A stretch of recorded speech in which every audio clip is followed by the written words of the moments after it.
Hi, my name is Mikael Laursen, and I'm here to tell you the story about how we in the last year have managed to see every third member of the parliament, of the Danish parliament, visit one of our evangelical Pentecostal churches around the country. It has been a long journey, and for us, we did not know it was possible to get members of parliament in this scale to come and visit our churches. First and foremost, I'm General Secretary in an umbrella organization called Frikirkenet, Free Church Net. In Denmark, we have a very strong state church, a Lutheran state church, but the denominations outside of the Lutheran state church, they have come together and they have then created an umbrella organization that is going to represent them towards media and towards politicians. Because by ourselves, individually, we are too small to have a voice, but together we become stronger. It's also important to notice that the history of the free churches in Denmark has been that they have been quite isolated in a sense, at least from the political realm. They've been quite isolated from influence into society from top down. We have, of course, been very involved in bottom-up influence in the local areas where churches have evangelized and done social work and so on, and in that way have created an influence from down up. But in general, most churches have gone under the radar when it comes to influence in the society as a whole, thinking influence in culture, influence in politics, so on. We not really had those connections, and we not felt we were ready, or it was not our league, so to speak, to deal with politicians in this area. So we were kind of keeping our heads down and just doing our business, and then praying for revival to come, or praying for the politicians not to be against us, somehow like that. So when I started as a Secretary General 2 years ago, somebody gave me the idea and said, why don't you visit the politicians in Parliament who are members of the different parties, but who has religion as their special area of responsibility? And another person said to me, when you visit the politicians, why don't you invite them to one of your churches? And I knew none of the members of the parliament. So eventually, I contacted those members of the parliament who has religion as their area of responsibility. And I remember when I got my first appointment, his name was Carl Holst. He is a former Minister of Defense in Denmark. And he has several areas of responsibility, but he also had the responsibility for religion. He was a member of the Liberal Party. I met with him, and I was surprised to discover that he was very friendly, he was very welcoming, he gave me his private phone number. And when he was listening to what we were about, that we were here because we wanted to have one voice towards media and the politicians, and we wanted to show the society that the churches in Denmark outside the Lutheran State Church are churches that are trustworthy and that is engaged in society, he thought that was a good cause, and he was very positive.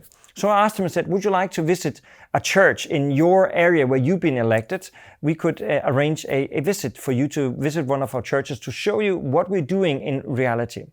So he said yes, and I got another politician from that same area to join as well for that meeting. And we made a meeting, and I was so surprised to discover that it went so well. In this meeting, we showed him the church. There was people from the church who told the story of the church. We had people who had been impacted by the social work of the church who told their stories. We had refugees who told their story about what the church had done for them. And we had people who told their story about how God had become a reality for them. So a salvation story. From the very start, we were keen that this was not just about telling about the social impact of the churches, but also how the churches is representing Christianity in a modern way that appeals to the modern Danish, resourceful Danish people. So we showed them that the gospel of Jesus Christ had impact, but of course we did that with wisdom. And I was so surprised to find out that this went very well. I mean, it was good. So I invited another politician who's very known in Denmark. She was a member of another party, and she also had religion as her area of responsibility. I asked if I could meet her in the parliament, and she agreed.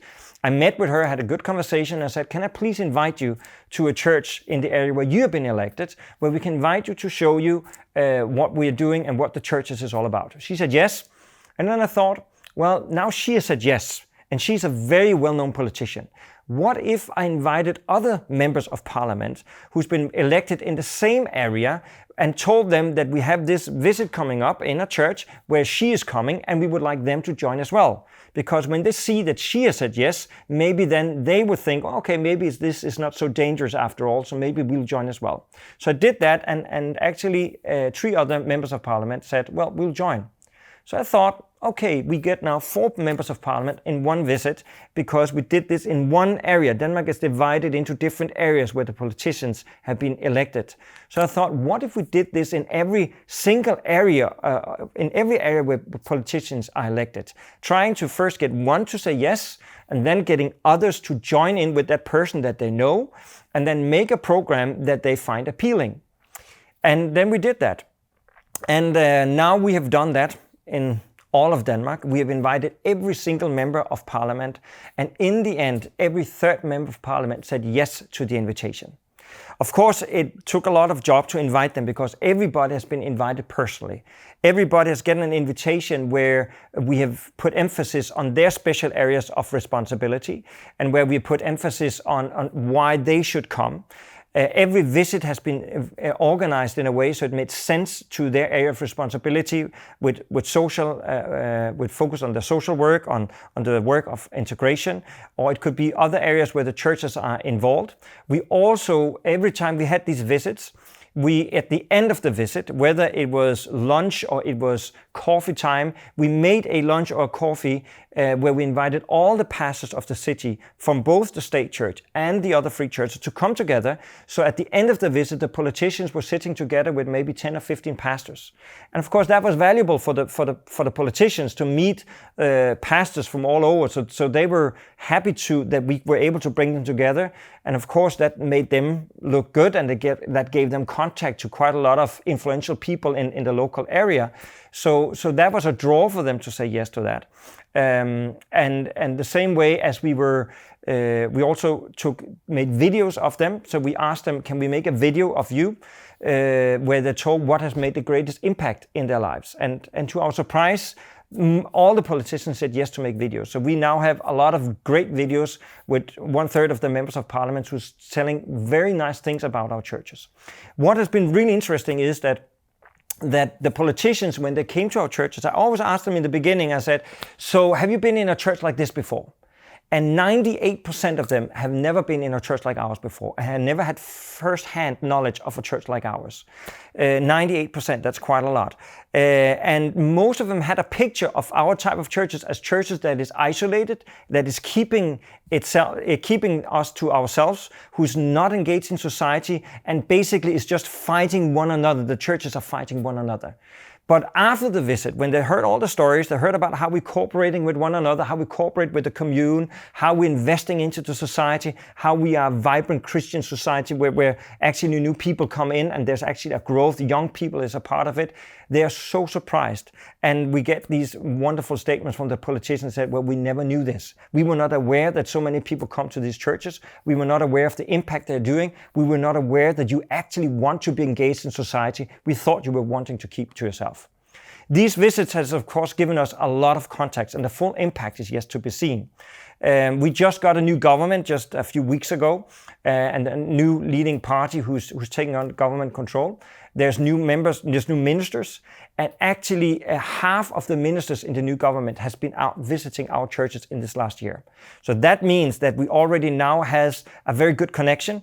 When something comes up, we can contact the politician. But at the same time, it has become so important for us that we want to lift up the politicians, and we want to show the politicians that we see them as human beings and that we treat them as human beings. And that is actually something new for them. Very few politicians experience that we are not just there to give them something for something, that they do something for us and then we do something for them. They are surprised when they discover that we actually honor them. We thank them for what they're doing. We're appreciating what they're doing, and we're keeping the contact with them. Even when they go out of parliament, we have some people who did not get their seat again. We still have contact with them because we want to show the politicians that we are in contact, in relationship with them, not just because of what we get out of it, but because we believe that they are doing a great job, and we want to honor them as leaders and who's creating a great democracy in Denmark. This is just a start. A lot of more things is going to come, but I just wanted to tell you this short story about what God has done, and we are so eager to see where He's going to take that. So thank you for your time, and we hope this can be an inspiration for you in your country.